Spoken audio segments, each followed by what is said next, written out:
स्वादिष्ठान चक्र के ऊपर तीसरा चक्र मणिपुर चक्र पाया जाता है, जो हमारी पर्सनैलिटी और सेल्फ स्टीम यानी आत्मसम्मान से जुड़ा होता है। मणिपुर चक्र में मणिपुर का अर्थ होता है मणि यानी गहना और पुर का अर्थ होता है स्थान यानी नगर। मणिपुर चक्र जीवन शक्ति का केंद्र भी होता है। यह चक्र एक चुंबक की तरह काम करता है, जो ब्रह्मांड से प्राण को आकर्षित करता है। जब हमारी चेतना मणिपुर चक्र तक पहुंच जाती है, तो इसका अर्थ यह होता है कि हमने मूलाधार चक्र और स्वादिष्ठान चक्र के नकारात्मक पहलुओं पर काबू पा लिया है और उनसे उठकर चेतना या हमारी कुंडलिनी शक्ति मणिपुर चक्र तक पहुंच गई है। जब हमारा मणिपुर चक्र सही से काम नहीं करता है, तो हम दिखावे की लाइफ जीने लगते हैं। हमारा खुद पर विश्वास कम होने लगता है और हम अपनी लाइफ का रिमोट कंट्रोल दूसरों के हाथ में दे देते हैं, जिसके कारण हम अपनी शक्तियों को भूलने लगते हैं। जब हमारा मणिपुर चक्र, जिसे नाभि चक्र भी कहा जाता है, सही से काम करता है, तो हमें ऐसा लगता है कि हम कंप्लीट हैं और हमारे अंदर कुछ भी अधूरापन बाकी नहीं रह गया है। हम अपनी सेल्फ वर्थ को जानते हैं और अपने अंदर केंद्रित हो जाते हैं।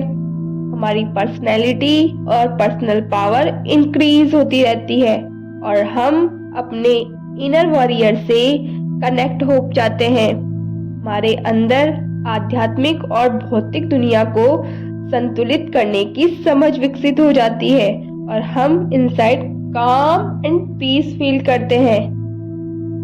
मणिपुर चक्र को तीसरा चक्र, शक्ति चक्र, नाभि चक्र और सूर्य केंद्र भी कहा जाता है और यह नाभि से 2 इंच ऊपर की तरफ पाया जाता है।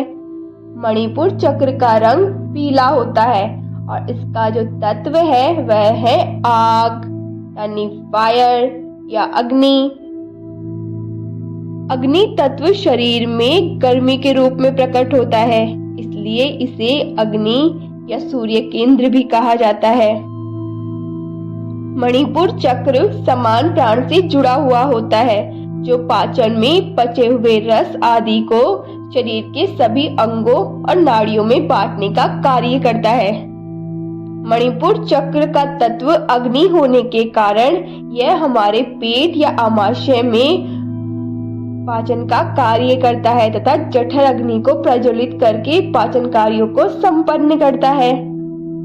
मणिपुर चक्र के प्रतीकात्मक चित्र में 10 पंखुड़ियों वाला एक कमल का फूल होता है। ये 10 पंखुड़ियां प्राण और महत्वपूर्ण शक्तियों का प्रतिनिधित्व करती है, जो मानव शरीर के सभी कार्यों को नियंत्रित और पोषित करते हैं। मणिपुर चक्र की 10 पंखुड़ियों पर डम, ढम, णम, तम, थम, दम, धम, नम, पम, पम अंकित होते हैं और इसका बीज मंत्र जो मध्य में होता है वह होता है रम।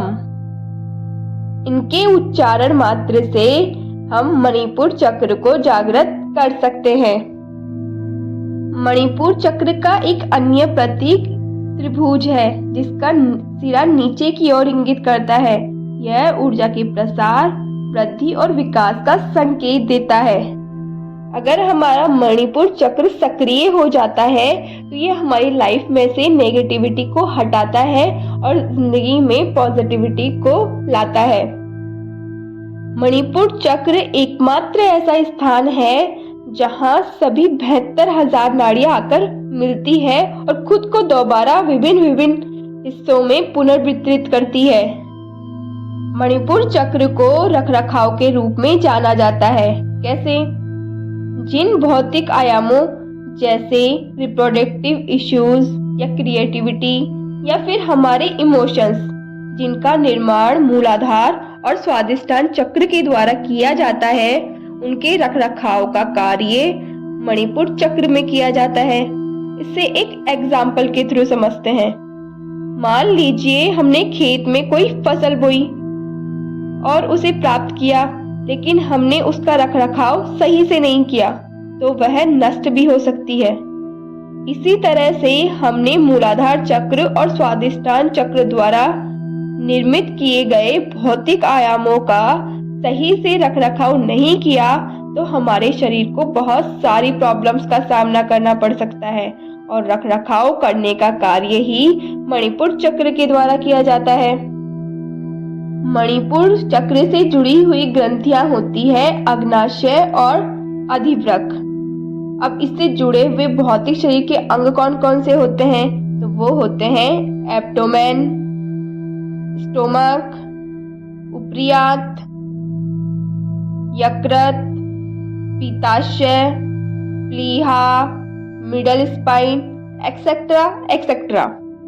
अब इससे कौन कौन सी बीमारियां हो सकती है अगर यह सही से काम नहीं करता है? तो से हो सकती है आर्थराइटिस, गैस्ट्रिक और ग्रहणी संबंधी अल्सर, आंतों की समस्याएं, डायबिटीज, इंडाइजेशन, थकान, हेपेटाइटिस, एक्सेट्रा एक्सेट्रा। अगर हमारा मणिपुर चक्र सही से काम नहीं करता है तो हमें मानसिक तौर पर भी काफी समस्याओं का सामना करना पड़ सकता है।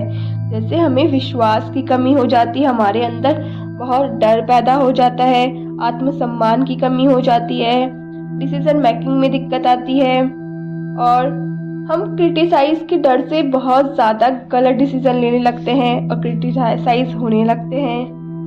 इस तरह से हमारा मणिपुर चक्र हमारी लाइफ में बहुत ही इम्पोर्टेंट रोल प्ले करता है। मणिपुर चक्र ही ऐसा स्थान होता है जिसे गतिशील किया जा सकता है। वैसे तो सभी चक्रों को गतिशील किया जा सकता है या गतिशील है वो, लेकिन मणिपुर चक्र उन सभी चक्रों की अपेक्षा ज़्यादा गतिशील होता है। तो इस तरीके से हमने जाना कि मणिपुर चक्र क्या होता है और यह कैसे वर्क करता है। आई होप आपको मणिपुर चक्र के बारे में काफी इंफॉर्मेशन मिली होगी। अगर फिर भी आपको कोई डाउट है तो आप कमेंट बॉक्स में कमेंट कर सकते हैं। Thank you very much watching this video.